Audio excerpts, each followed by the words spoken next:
The Alpha King's direwolf refused to guard the throne. It guarded her door. Nobody noticed when Fenrir left the throne room.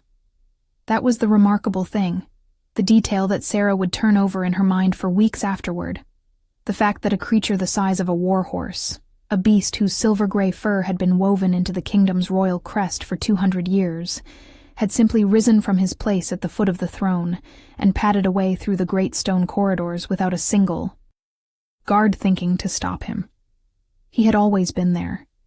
He had always been a fixture of the throne room the way the throne itself was a fixture, the way the banners were, the way the cold light through the high windows was. And so nobody noticed when he left, because nobody notices when something permanent suddenly isn't there anymore. The absence of permanence is the hardest thing to see.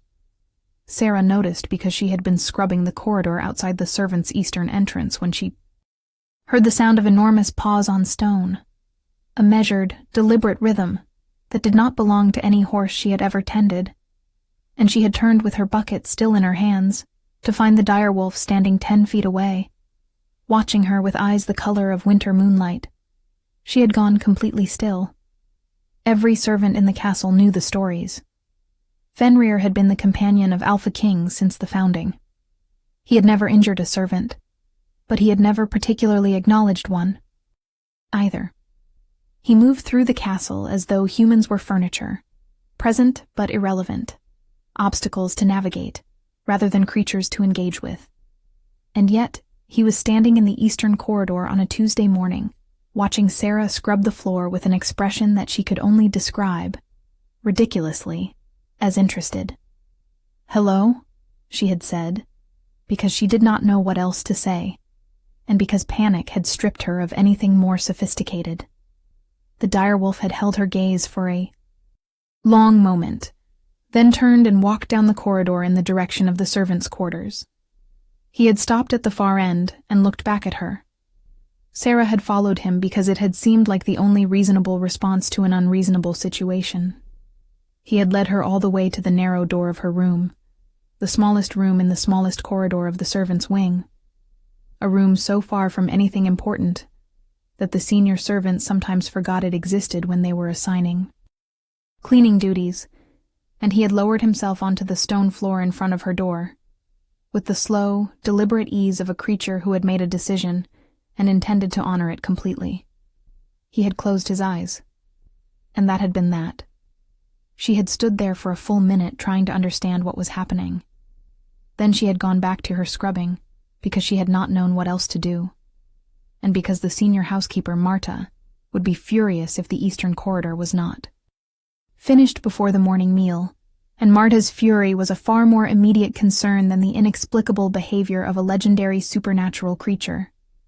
It was only when she returned to her room that evening to find Fenrir still there, enormous and utterly immovable, his great head resting on his forepaws with an air of absolute serenity, that Sarah understood something had changed.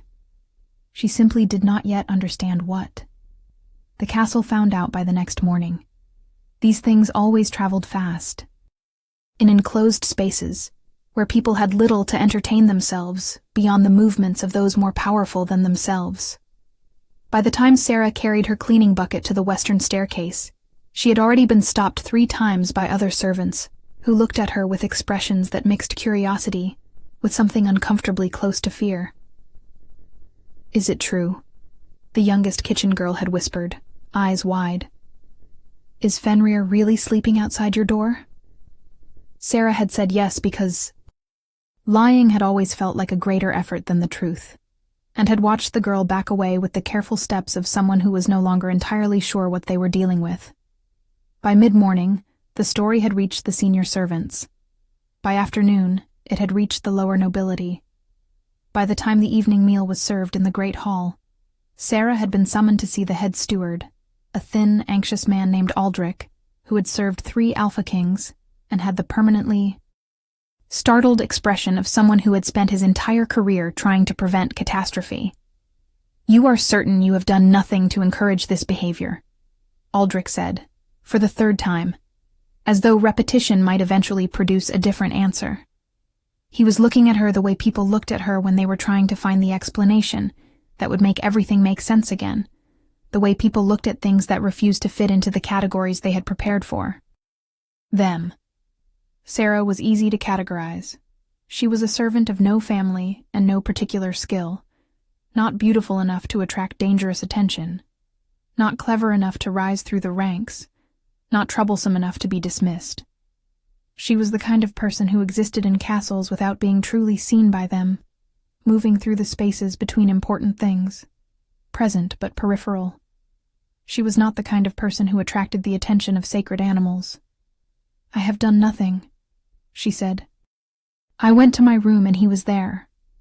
Aldrich looked at her for a long moment, then looked past her at the wall, as though the wall might offer him guidance. "The king will need to be informed," he said finally, in the tone of a man who was very unhappy about the sentence he had just spoken. If you are enjoying this story, do not forget to leave a like and subscribe to the channel for more emotional stories like this one. King Caelan of the Ashvale line heard the news in the way he received most. News, sitting at the long council table in the war room with 3 advisors and a map of the northern borders spread before him, and his expression did not change in any visible way. This was something his court had long since learned to accept. The king's face was not a place where emotions went to live.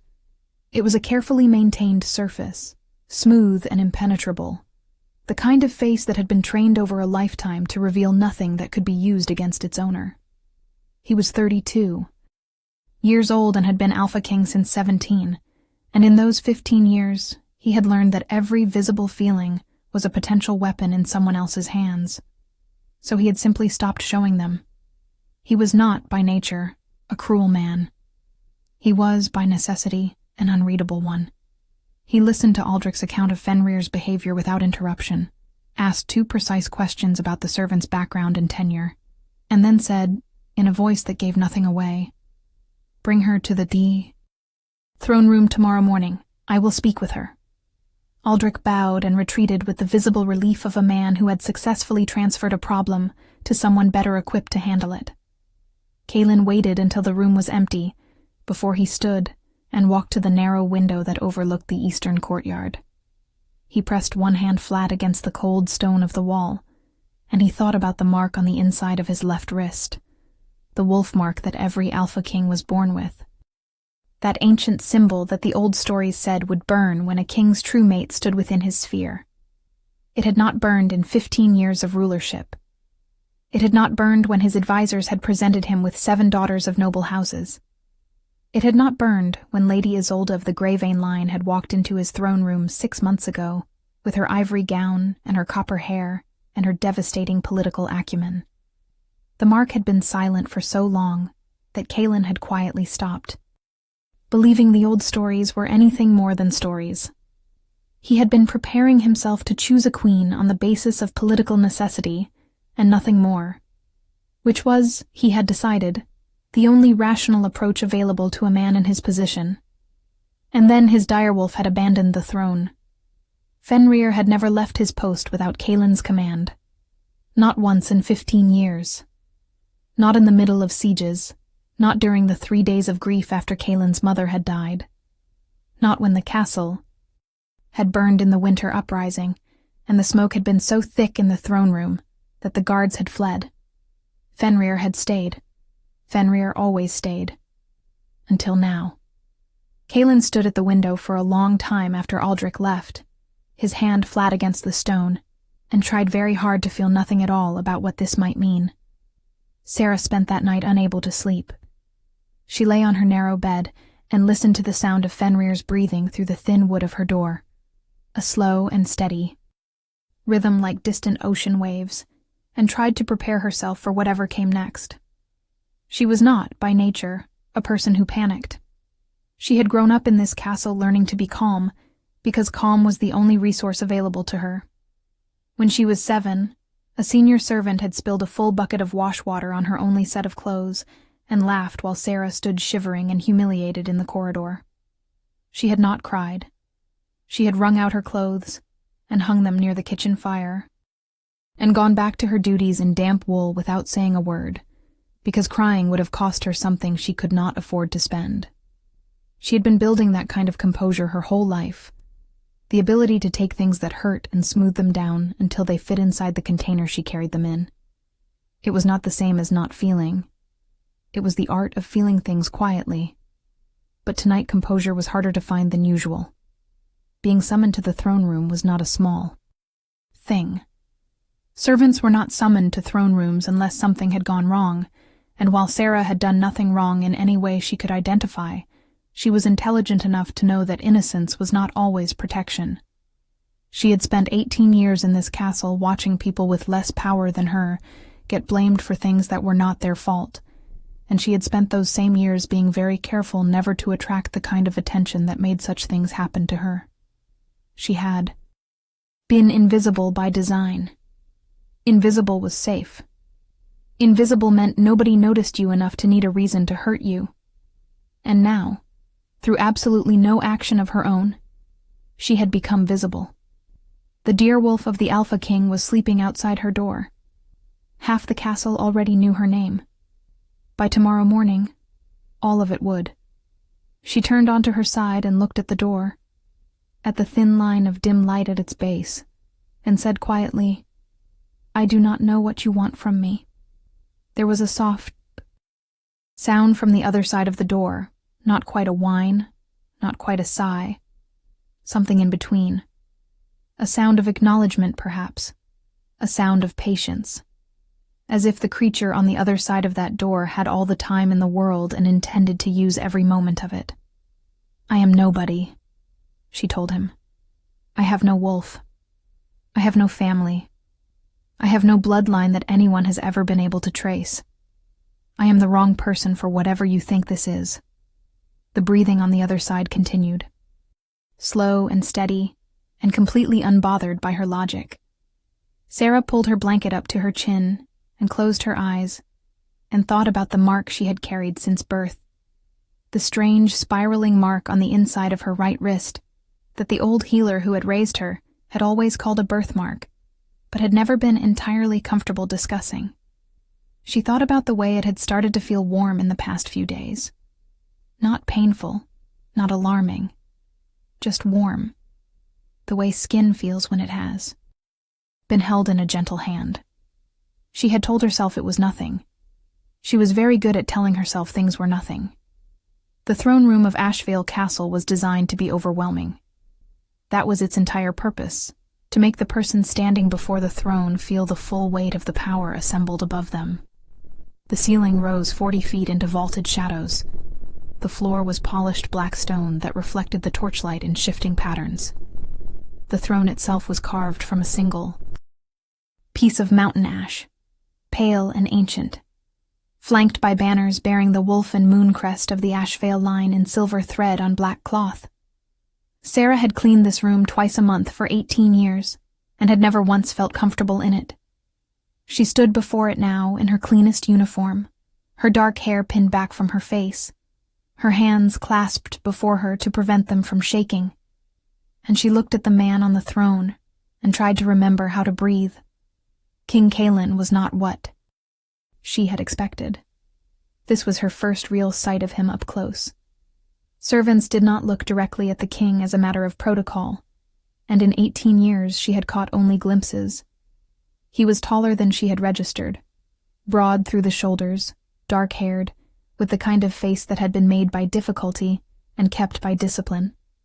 He was not conventionally handsome, in the way that noble-born men were handsome, with their soft edges and their carefully maintained ease. He was handsome, the way stone formations in the northern mountains were handsome, because of what they suggested about the forces that had shaped them. He was watching her with eyes the color of gray winter ice, and his expression was precisely nothing, a blank surface that gave her nothing to read. Beside the throne, Fenrir lifted his great head and looked at her, and his tail moved once, slowly, against the stone floor.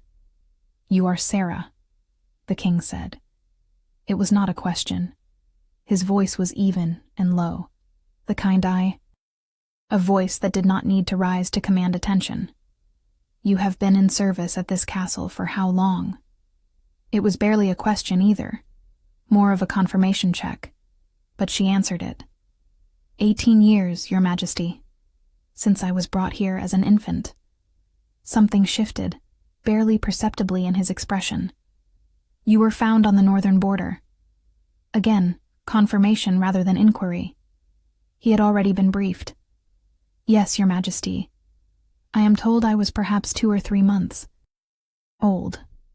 I do not know by whom I was left or why. He was quiet for a moment. His gaze moved to Fenrir, who was watching the exchange with the alert calm of a creature who already knew how this conversation was going to end. Fenrir has never shown preference for a servant, the king said. And this time, there was something in his voice that was almost, not quite, but almost, something she might have called uncertainty, if she had believed that was a feeling he was capable of. In 15 years, he has acknowledged no one outside the royal bloodline. You have been in this castle for 18 years, and he has never previously indicated awareness of your existence. He paused. And yet, Sarah agreed softly, because there did not seem to be anything better to say. The king studied her for a long moment. She made herself hold his gaze because looking away felt like admitting something, though she was not sure what. The mark on her wrist was warm. It had been warm since she walked into this room, a steady, gentle heat that she was trying very hard not to think about. You will continue your duties as normal, the king said finally. You will not discuss what has happened with other servants beyond what has already been said. If Fenrir continues this behavior, you will report anything unusual to Aldrich immediately. He paused again. That is all. She bowed and turned to leave, and she was almost at the great doors when his voice came again. And this time, there was something in it that she had not heard before. Sarah. She stopped, turned. He was not looking at her. He was looking at Fenrir, who had risen from his position and taken 3 steps in her direction, stopping at the edge of the dais as though respecting some boundary between them. Has the mark on your wrist been warm today? It was not phrased as a question, and they both knew it. The blood left her face. She looked down at her wrist reflexively, at the sleeve she always wore long enough to cover it. And she heard herself say, very quietly, Yes, Your Majesty. The silence that followed was so complete she could hear the torches burning. When she looked up, the king's gray eyes were finally showing her something. She just was not yet experienced enough in reading him to know what it was. She was dismissed. She walked out of the throne room on legs that felt like they belonged to someone else. And she did not allow herself to think about what had just happened until she was around 3 corners and safely hidden in an alcove behind a tapestry. And then she sat down on the cold floor and pressed her back against the stone and pressed her warm wrist against her chest and tried to remember how to be nobody. It was, unfortunately, already too late for that. The alcove behind the tapestry was one of the small secrets of the castle that only the long-term servants knew about. A narrow recess in the stone, where a door had once been, and was now only a suggestion, covered by an old hunting tapestry that depicted hounds in full pursuit across an autumn landscape. Sarah had found it at the age of 10 while searching for a lost cleaning cloth, and she had never told anyone about it, because there are some small things in a life that need to belong to only one person, and this alcove had belonged to her in a way that nothing else in the castle did. She had sat here during the 3 days of mourning when the old Alpha King died, when the castle had been full of grief that did not belong to her, but that had pressed on her nonetheless, heavy and omnipresent as fog. She had sat here the winter she had been very ill with a fever that had lasted 2 weeks, too sick to work but afraid to be seen resting, coming to the alcove in the quiet hours when the corridors were empty. She sat here now with her back against the cool stone and her knees drawn up, and her warm wrist pressed flat against her chest, and she tried to organize the events of the past hour into something she could carry. He had known about the mark. That was the part she kept returning to, could not stop returning to. circling it the way you circle something you are not sure is safe to touch. He had known about her mark, had asked about it without looking at her directly, had phrased it as something already known, something they both understood was relevant without either of them needing to say why, which meant he knew something about marks, about the significance of warmth in proximity, about the old bond lore that she had read in fragments in the library and had never dared to fully apply to her own situation. She had assumed the warmth on her wrist was anomalous, a coincidence, a biological oddity with no meaningful significance. She was now, sitting in the alcove behind the hunting tapestry, beginning to suspect she had been wrong about that, with a thoroughness that was almost impressive. Lady Isolde of the Grey Vein line heard about the servant and the Direwolf the same way she heard about everything that happened in Ashvale Castle, through her network of carefully cultivated informants who reported to her with the regularity of tides and twice the reliability. She was sitting at her dressing table having her copper hair arranged when her lady's maid, Petra, relayed the story with the kind of studied neutrality that meant she was watching very carefully for her mistress's reaction. Isolde listened without interrupting, watching herself in the mirror with the calm attention of a woman conducting an inventory. She was 26 years old, the eldest daughter of the most powerful noble house in the Western Territories, and she had been working toward a crown for the better part of a decade. She was not impulsive. Impulsive women did not last in courts. She was strategic, which meant she had learned to receive information before deciding what to do with it. She had also learned through years of observation that the most dangerous threats were not the ones that announced themselves. They were the ones that crept in through the doors you had left open because you did not think they were doors at all. "A servant," she said, when Petra finished. "Brought to the castle as a foundling. No family, no bloodline, no wolf. And Fenrir has claimed her door." She held Petra's gaze in the mirror for a moment. Interesting. She did not say anything else about it that morning. She went to the council meeting she had been invited to attend as a courtesy, and she sat in her chair with her hands folded and her expression pleasantly attentive, and she watched the king in the way she had been watching him for 6 months, cataloging the small signals that his carefully maintained blankness occasionally allowed to slip. She was very good at reading him by now. Better, she suspected, than most people who had known him for years. She watched him during the discussion of the northern trade agreements, and she noticed the moment when his gaze drifted toward the door of the council chamber, toward the corridors beyond, and she felt the small cold understanding move through her like a draft from an unlatched window. He was thinking about the servant. He might not know he was thinking about her. He might not yet have admitted to himself that he was thinking about her. But Isolde had not gotten to where she was by being wrong about these things. She had also not gotten to where she was by making the mistake of underestimating quiet people. Quiet people, in her experience, were often the most dangerous kind, because they had spent years learning to see without being seen, and that was a skill that translated to absolutely everything.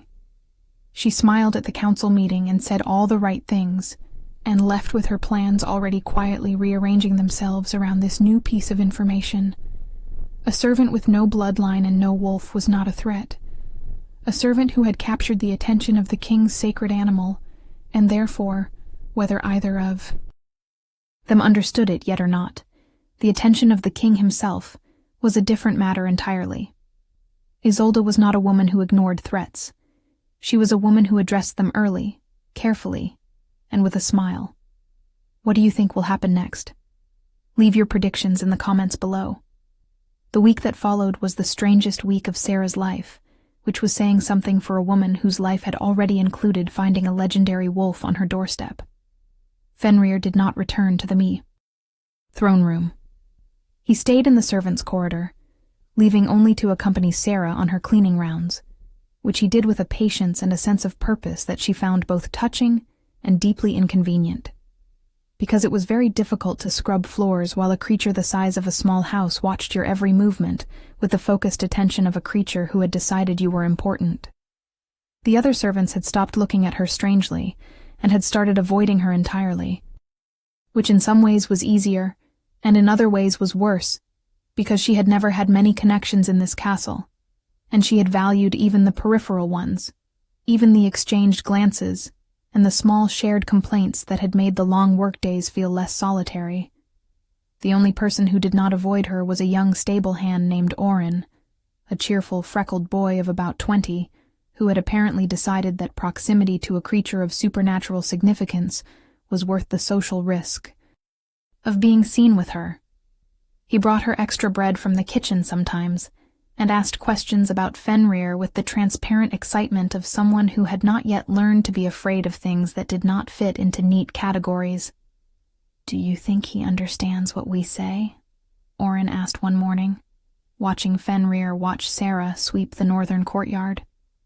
"I think he understands a great deal more than we understand about him," Sarah said, and Orrin nodded with the satisfaction of someone whose theory had been confirmed.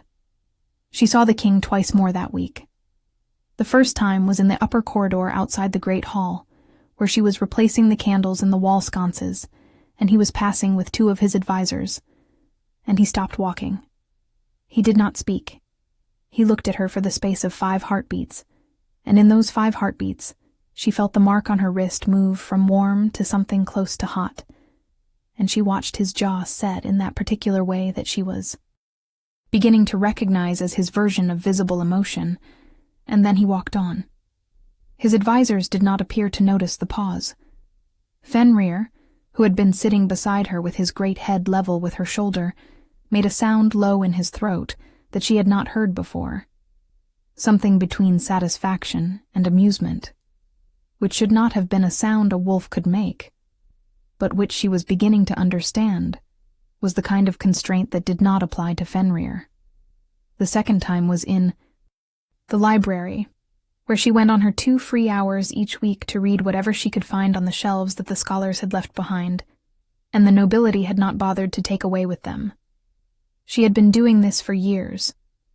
The library in the Eastern Tower was the closest thing she had to a private space, a place where being nobody was actually an advantage because nobody important ever came there. She was reading a very old history of the Ashvale bloodline, which she had found herself drawn to with a compulsion she did not entirely understand, when she heard footsteps that were not the shuffling of a scholar or the quick light step of a page, and she looked up to find the king standing in the doorway, watching her, with an expression that was not quite blank and not quite anything she had a name for. "You read the old histories," he said. She looked down at the book in her hands, at the faded seal of the Ashvale line on its cover. "I read whatever is available," she said. "I have been working through this section of the library for several years." He moved into the room, slowly, with the particular deliberateness of a man who was accustomed to every movement being watched, and had learned to move as though he had decided each one. He stopped at the table across from her and looked at the open book. "That particular volume contains a record of every mate bond in the Ashvale line for the past 4 centuries, he said. "It is not typically interesting reading." She thought about the warmth on her wrist and kept her expression very careful. "I find old records interesting," she said. "They tell you things about people that the official histories do not." He looked at her for a moment, and she had the sudden uncomfortable sensation of being seen clearly, of someone actually looking at her rather than through her, and she did not know what to do with it, because it had not happened very often in her life. "What do they tell you?" he said. It was not quite a question. It was more like an opening. She thought about it honestly, because something about his directness made dishonesty feel like a waste of both their time. "They tell me that the great bonds were never convenient," she said. "They were never politically useful or well-timed. They happened to people who were not prepared for them, at moments that complicated everything. And the kings who honored them, who chose the bond over the politics, those are the ones that the histories remember with something other than duty." She stopped herself. She had said more than she intended. The king was very still. and the ones who chose the politics, he said quietly. Those histories are shorter, she said, and sadder. The silence that followed was long enough to have its own texture. Then he turned and left, and she sat in the library alone, and pressed her warm wrist against her heart, and told herself firmly, uselessly, that she was still nobody. She was starting to believe herself less and less. The grand feast of lineages was announced 3 days later. The proclamation went through the castle like a stone through still water, ripples spreading outward from the initial impact, touching every surface. The feast was to be held in 10 days, and it was to be the formal occasion at which the king would make known his preference among the noble candidates for queen. The court had been expecting this announcement for months. Lady Isolde received it with a gracious smile and an expression of becoming modesty that fooled everyone in the room except, perhaps, the people who had known her longest. The other noble candidates, 3 daughters of minor houses who had been present at court for varying lengths of time, accepted the news with varying degrees of hope and resignation. The servants received it with the philosophical detachment of people who understood that the political arrangements of the powerful had very little to do with their own lives. Sarah received it in the kitchen corridor while Marta was assigning extra duties for the feast preparations, and she listened to the list of tasks with her hands clasped and her face composed, and thought, beneath all of that composure, that this was actually something like relief. The king would choose Lady Isolde, who was everything a queen was supposed to be, and that would settle something that currently felt dangerously unsettled. The mark on her wrist would cool. Fenrir would presumably return to the throne room once the matter was resolved. Things would return to whatever they had been before, and Sarah would return to being invisible, which was safe, which was what she knew, which was the life she had built with such careful and patient effort for 18 years. She thought this very clearly and very deliberately, and she almost believed it. Almost. What she did not know, because she had not yet been told, and would not be told for 3 more days, was that the feast was not only a political announcement. Embedded within the ceremony of the Grand Feast of Lineages was an older ritual, one that predated the current dynasty, one that the noble houses and their carefully maintained protocol had been trying to quietly absorb into irrelevance for the better part of a century. It was called the Rite of the Sacred Bond. In the original form of the feast, before it had been smoothed into a political event, Fenrir had participated. The Direwolf of the Alpha King had stood at the center of the great hall, and the candidates had approached, and Fenrir had indicated with absolute clarity which of them carried the resonance of a true mate bond. It had been a living, breathing truth detector, and it had made political maneuvering enormously difficult, which was precisely why the noble houses had been working for generations to reduce it to ceremony and then to nothing. The ritual had not been performed in its original form in 60 years, but the provision for it still existed in the ceremonial law. And the ceremonial law, which nobody had bothered to update because it had seemed irrelevant, required its performance if Fenrir had, within the month preceding the feast, demonstrated observable independent preference. Fenrir had spent a week sleeping outside a servant's door. The king's legal advisor, a very old woman named Constance, who had survived 5 political administrations by being the only person who ever actually read the ceremonial law in its entirety, brought this to Kaelin's attention on the morning of the 5th day after the feast was announced. She laid the relevant documents on his desk, pointed to the operative paragraph, and waited. Kaelin read it twice. Then he sat back in his chair and looked at the ceiling for a long time. "The right cannot be avoided," Constance said, in the tone of someone who had already checked every possible angle of escape and found them all blocked. "The observable preference provision is absolute. If Fenrir has demonstrated preference for a specific individual within 30 days of the feast, that individual must be presented as a candidate in the right, regardless of their station." She paused. "I have looked for exceptions. There are none." He looked at her. The court will resist this. Yes, she said simply. Lady Isolda's house will contest it. Yes, she said again. The servant has no bloodline, no wolf, no standing. Constance adjusted the documents on the desk with the precise care of a woman, choosing her next words with equal precision. The right does not require bloodline or wolf or standing, she said. It requires only the presence of the bond, which is, as I understand the situation, precisely what is under examination. Another very long silence. Outside the window, somewhere in the castle, a wolf was breathing in slow and patient rhythm. Tell Aldrich, the king said finally. The servant is to be informed and prepared. She will attend the grand feast of lineages. He paused. As a candidate, Sarah took the news the way she took most things that completely dismantled her understanding of her own life, which was to stand very still and listen to all of it without speaking, and then to say, in a voice that she was extremely proud of for its steadiness, I understand. Aldrich looked at her with something close to pity, which she did not particularly want, but understood was probably well-intentioned. A gown will be provided, he said. A room in the upper corridor near. The guest quarters will be prepared. You will be excused from your regular duties for the duration of the preparation period. He hesitated. I am aware this is unexpected. Yes, she agreed. He hesitated again, as though he wanted to say something more useful. Then he left. Sarah sat down on the edge of her bed, in her small room in the smallest corridor, and Fenrir pushed open the door with his nose, which he had apparently learned to do at some point that week, and lowered himself to the floor beside her with his enormous head resting against her leg. She put her hand on his fur and tried to breathe. I am still nobody, she told him quietly. He made that sound again, the one that was not quite a whine and not quite a sigh.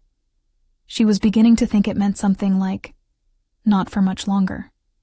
The preparations for the grand feast of lineages transformed the upper floors of the castle into something close to organized chaos. Noble house representatives arrived with their entourages and their political agendas, and their carefully calibrated opinions about the station of every other person present. Sarah moved through all of it with the practiced invisibility of someone who had spent 18 years learning to take up as little space as possible, except that invisibility was no longer entirely available to her. People noticed her now. They noticed the gown that had been provided from the castle stores, deep green with silver thread that she had not chosen and did not particularly feel like herself in, though she had to admit it fit her as though it had been made for her, which was a detail she tried not to think about. They noticed the way Fenrir followed her through the upper corridors, as though this was entirely natural, as though the Alpha King's sacred direwolf accompanying a former servant through the halls of the castle was an unremarkable thing. Some of them noticed the mark on her wrist, which was visible now because the gown had sleeves that ended at the elbow, and which had been reacting to proximity to the king with an increasing warmth that was no longer entirely comfortable to ignore. Lady Isolda approached her on the morning before the feast. Sarah had been expecting it. Isolda was not a woman who left strategic opportunities unused, and whatever her private assessment of the situation might be, she was too disciplined to allow personal feeling to override tactical intelligence. She came alone, which Sarah respected, and she came. Without pretense, which she respected even more. She was elegant in the way that people were elegant when they had been trained to it from childhood. Every movement and gesture precisely calibrated. Nothing wasted, nothing accidental. She was also, Sarah noted, genuinely beautiful, the kind of beauty that had weight and intention behind it, and she was clearly intelligent enough to know exactly how she was being perceived, and to use it accordingly. You are the servant, Isolda said. Not unkindly, just precisely. I am Sarah, Sarah said. Yes, Isolda agreed. I know. She looked at Sarah for a moment with assessment that was as frank as it was unsettling. I am going to tell you something that my advisors would prefer I did not tell you, she said. Because I believe you are a person who deserves to understand what she is walking into, regardless of whether that understanding serves my interests. Sarah waited. The court will not accept this outcome regardless of what the right produces, Isolde said. If Fenrir indicates you, if the bond is confirmed, there will be years of legal challenge. There will be political opposition from every major noble house, including mine. Your life will become extraordinarily difficult in ways that your current life has not prepared you for. She paused. I am not telling you this to discourage you. I am telling you because I would want someone to tell me. Sarah looked at her for a long moment. What is it that you want from this conversation, Lady Isolde? She asked. Something that was not quite a smile moved across Isolde's face. Something that Sarah thought might have been closer to genuine than anything she had yet seen from her. I want to know if you are prepared, Isolde said, for what follows, if the right goes as Fenrir seems to intend. Sarah thought about 18 years of cold corridors and early mornings, and working with numb hands in winter, and being looked through as though she were part of the wall. She thought about the warmth on her wrist and the direwolf at her door, and the king in the library reading the history of his own bloodline's bonds, and asking her what the old records told her. She thought about what it felt like to be seen. I have been preparing my whole life, she said. I simply did not know what I was preparing for. Isolde looked at her for another long moment, and then she did something that Sarah had not expected. She inclined her head. A small, genuine acknowledgement. And then she left. If you want to see how this story ends, make sure you are subscribed with notifications on. The night before the feast, Kalen stood in the corridor outside Sarah's new room on the upper floor. He had not planned to come here.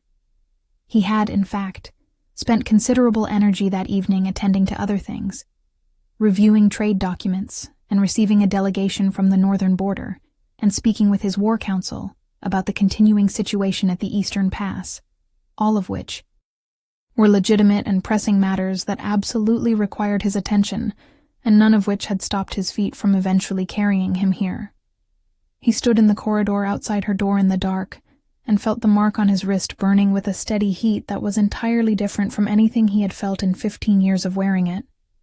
And he thought about the servant girl who read old histories in the library, and who had told him that the great bonds were never convenient, and he understood, standing there in the dark, that something had ended. The careful management of his own feelings, the systematic suppression of everything that could be used against him, the long years of governing himself as strictly as he governed his kingdom because he had decided that was what his kingdom needed from him, all of it had quietly, irrevocably ended sometime in the past 2 weeks without his permission, and he was standing in a corridor in the dark, like a man who had just realized. The country he thought he was living in no longer existed in quite the way he had believed. He had been 17 when he took the throne. 17, and the weight of the crown had been a physical thing, a pressure across the forehead that he had eventually stopped noticing, the way you stop noticing the weight of your own bones. His mother had been dead 3 months. His father had been dead for a year before that, which had given him 12 months of watching his mother try to hold the kingdom, together with grief in her hands, and he had learned from that year that grief was a luxury, and that kingdoms did not pause for it. He had been a serious child. He had become a very serious young man, and he had governed his kingdom and his own nature with equal rigor for 15 years, and it had worked, had been working, had been the correct approach to his particular life, until 2 weeks ago when a servant with dark hair and clear eyes had told him that the great bonds were never convenient, and had not looked away when he looked at her. He almost knocked on the door. He raised his hand and held it there for a moment, 3 inches from the wood. Then he lowered it. There would be time tomorrow. There was a ceremony tomorrow, and it would say everything that needed to be said in the most public way possible. And she deserved that. She deserved the public acknowledgement, not a whispered conversation in the dark that he could later be accused of having used to manipulate her choice. Whatever she chose tomorrow, She would choose it, having heard nothing from him that could be construed as pressure. He owed her that much. He owed her considerably more than that, he was beginning to understand, for reasons that were older than either of them. He turned to leave. The door opened. She stood in the doorway in a simple dark robe, her hair loose around her shoulders, her eyes wide and very direct, and she said, "I heard you stop." He looked at her and felt the mark burning and said, "Nothing at all," because in that moment he did not have anything arranged in his mind, nothing prepared or calculated or designed to be unreadable. He was simply standing in front of her with nothing between them, and he did not know the last time that had happened. "You should rest," he said finally, which was not at all what he had meant to say, and they both knew it. She looked at him for a moment with those clear eyes and said, "So should you." And then, with a quiet composure that he recognized because it was the same armor he wore, and it had been built by the same kind of life, she said, "Whatever happens tomorrow, I want you to know that I did not ask for this, and I do not expect anything from it. I only want you to be able to choose freely." He stood there and felt something he had not felt in a very long time, something that he might once have called moved, and he said, quietly and honestly, in a voice that was not performing anything, "I stopped being able to choose freely about 2 weeks ago." He said nothing else. He walked away down the corridor and did not look back, and Sarah stood in the doorway with her hand pressed against the warm mark on her wrist and listened to the sound of him leaving and tried to understand what it meant to have been chosen before the ceremony had even begun. The grand feast of lineages was everything such occasions were designed to be. Enormous and formal and heavy with the weight of tradition, every element calibrated to remind those present of the ancient dignity of what was being enacted here. The great hall was lit by 300 candles in iron chandeliers, their light warm and shifting, catching the silver thread in banners and the jewels of noble guests and the polished surface of the black stone floor. The 4 candidates were seated at a separate table to the king's left, a position of honor that was also, Sarah could not help noticing, a position of complete visibility, where the entire assembled court could look at them and assess them and form opinions that would influence the political landscape for the next generation. 3 of the candidates wore the colors of their noble houses, with the ease of people who had been dressing for exactly this kind of occasion since childhood. Sarah wore deep green and silver, and she sat with her hands folded in her lap, and her back straight, and her face composed, and she thought about the old healer who had raised her, a woman named Edra, who had been gentle and clever, and who had always said that worth was not something that was given to you. It was something you recognized in yourself. Sarah had never entirely believed her. She was beginning to. The ritual of the feast proceeded in its prescribed order, the presentation of gifts from the noble houses, the formal recognition of the candidates, the reading of the ancient vows that bound the ceremony to its original purpose.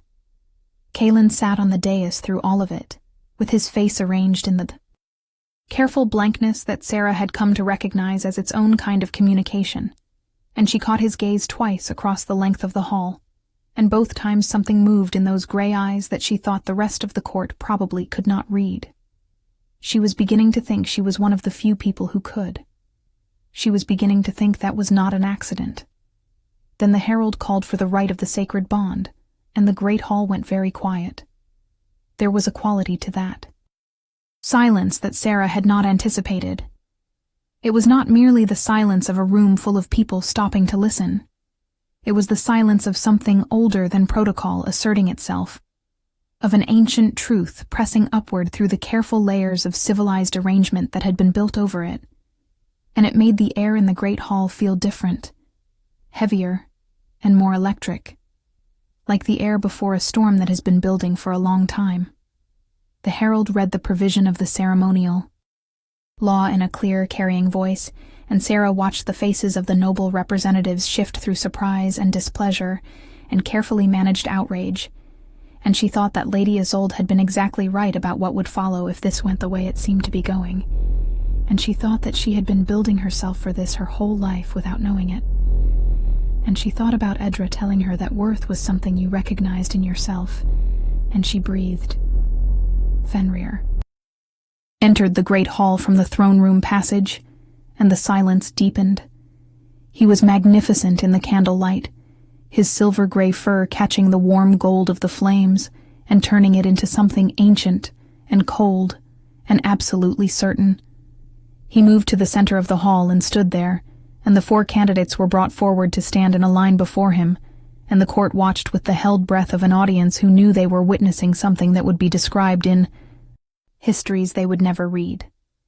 The first candidate, a daughter of a Western house, approached.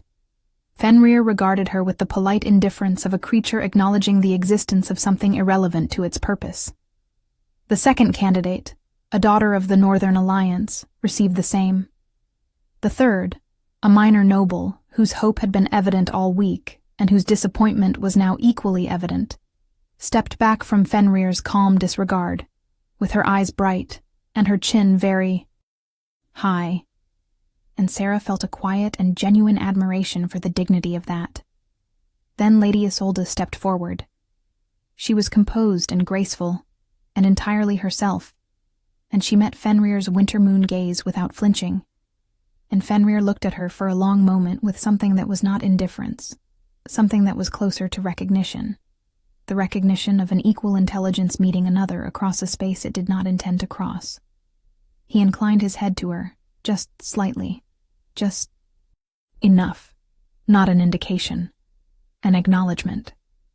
Lady Isolde held his gaze for one more moment, and then stepped back, and on her face, for just a moment before she composed it again, Sarah saw something that looked almost like relief. Then Fenrir turned to look at Sarah. He did not approach her. He did not need to. He turned, and he looked at her, and the entire hall watched the direwolf of the Alpha King look at the former servant who had been cleaning their floors 18 years ago. And every person in that hall felt the shift that happened in the air, felt the quality of attention that Fenrir was directing at her, which was not the attention of a creature observing something interesting. It was the attention of a creature recognizing something true. Sarah walked forward. Her feet were steady. She had not expected them to be, but they were, because somewhere in the past 2 weeks, she had reached the bottom of whatever she had been afraid of, and found that the bottom was solid. She stopped 2 feet from Fenrir, and she looked into those winter moon eyes, and the mark on her wrist blazed, not painfully, not terrifyingly, but unmistakably, radiantly, with the specific heat of something that had been waiting a very long time to be acknowledged.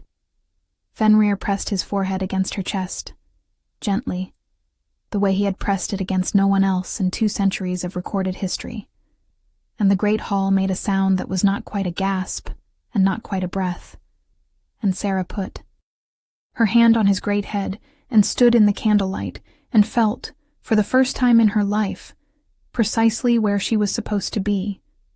The silence that followed was absolute and enormous. Then Kaelin rose from the throne.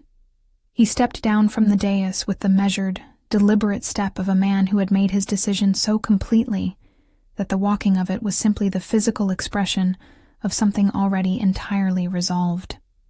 He crossed the great hall in full view of his court, and his advisors, and the noble representatives and the 3 centuries of political arrangement that stood between where he was and where she was, and he stopped in front of her.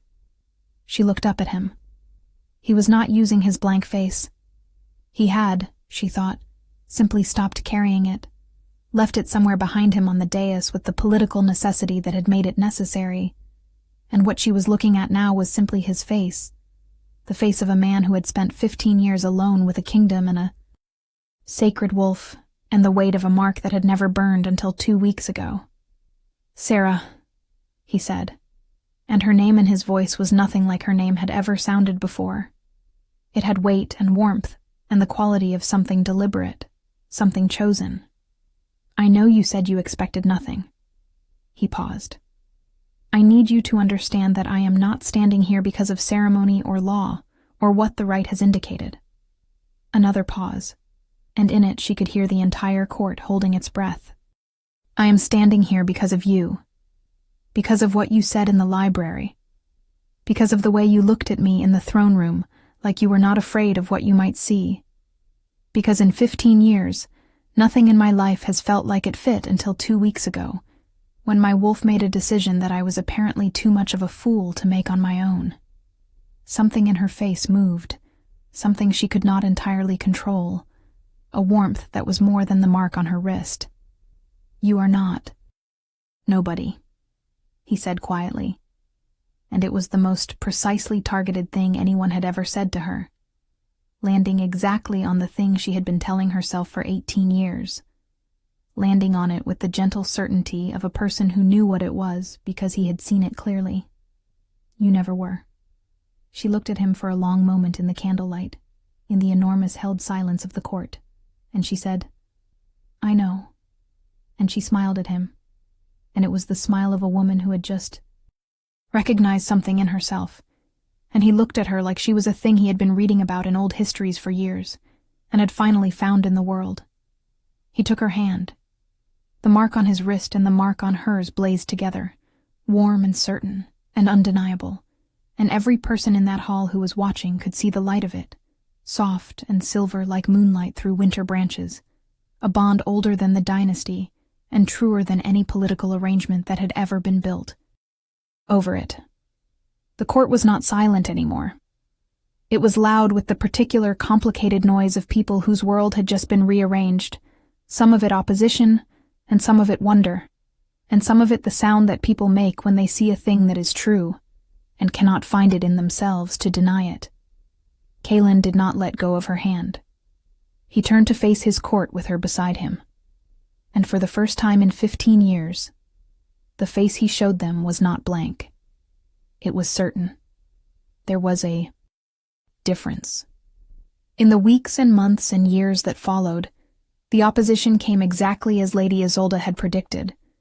Legal challenges from the noble houses, and political negotiations, and the slow, difficult work of building a new understanding of what the Alpha Queen of Ashvale could be. It was not easy. It was not supposed to be easy. The old histories had told Sarah that, and she had believed them, and she was right. But the old histories had also told her that the bonds which survived difficulty were the ones that the histories remembered with something other than duty, and she had believed that too, and she was right about that as well.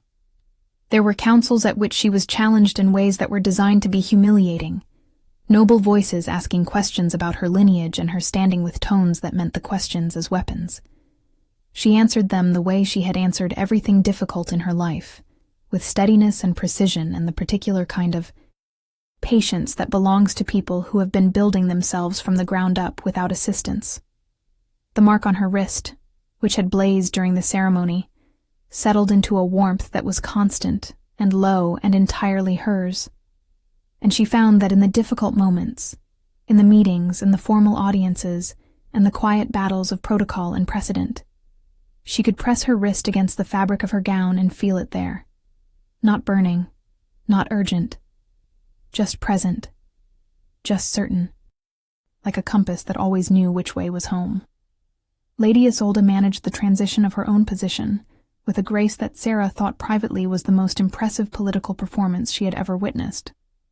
She withdrew her candidacy with a statement that was so precisely worded it could not be criticized, expressing support for the right's outcome in language that left her alliances intact and her dignity entirely uncompromised.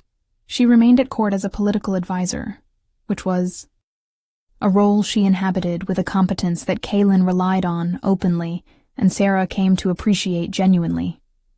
The animosity that everyone had expected between them never quite materialized, because Isolde was too intelligent for grudges and Sarah was too clear-eyed for suspicion, and they found instead a kind of professional respect that occasionally, in the quieter moments, became something closer to friendship.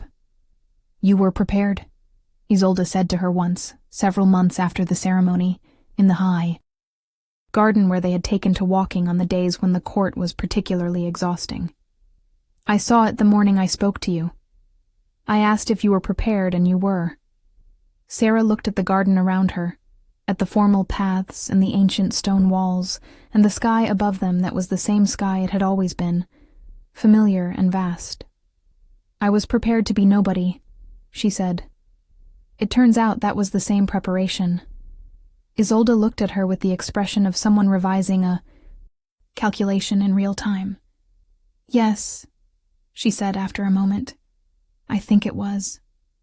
On the morning of the first full moon after the feast, Sarah stood on the high tower of Ashvale Castle and felt the thing that had been sleeping in her for 23 years wake up. It came quietly at first, the way all things that have been waiting patiently tend to come. A warmth in the blood and a particular quality of awareness.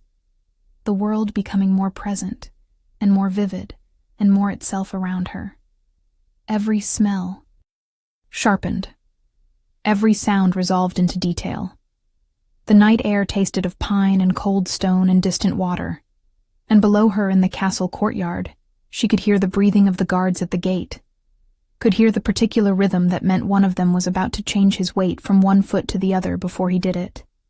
Kaelin was beside her, his hand in hers, watching the horizon with the expression of a man who had been waiting for this moment with far more patience than he would ever admit to. Fenrir was beside them both, his silver-gray fur catching the moonlight, his great head lifted and alert. When the wolf inside her finally opened its eyes, she made a sound that she had never made before, deep and resonant and entirely certain, something between a breath and a note, and the oldest word in the world. And below them in the courtyard, every wolf in the castle lifted its head in answer.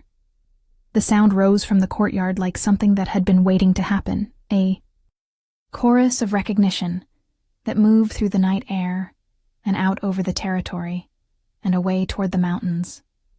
And in its wake, the night was very still and very clear. Kaelin looked at her, and his expression was the one she had come to know best in the weeks between the feast and this moment, the one that was not blank and not performed, the one that was simply his face when he was looking at something that mattered to him. "The old histories did not mention this part," he said. She looked at the moonlit landscape of her kingdom spreading out below her, at the territory she had cleaned and served and been invisible in for 18 years. And she thought about Edra telling her that worth was not given to you. It was recognized. She thought about a direwolf walking down a corridor toward a servant's door with all the certainty of a creature who knew exactly what it was doing. She thought about all the years of being nobody, and how none of them had been wasted, how all of them had been building something without her knowing it, a foundation solid enough to stand on when the time came to stand. She thought about the alcove behind the hunting tapestry, and the library in the eastern tower, and the cold corridors in the early mornings, and the work that had seemed endless and pointless, and had turned out to be neither. She thought about how the most important things often looked like nothing until the moment they revealed themselves, and how you could spend a whole life preparing for something you did not yet know you were preparing for. "They did not need to," she said. "They knew we would find our own way to the ending." He brought her hand to his lips, and Fenrir pressed his great head against them both. And the moon rose over Ashvale Castle and laid its silver light across a queen who had always been exactly who she was, even when nobody could see it, even when she could not quite see it herself. She could see it now. If this story touched your heart, share it with someone who loves epic romance. Tell me in the comments, did you see this ending coming? The kingdom remembered this night for a very long time. The wolves howled until dawn, and the sound carried across the mountains, and it was the sound of something ancient being honored, something true being named at last, something that had waited patiently through all the years of silence and invisibility and smallness, and had finally, fully, come home.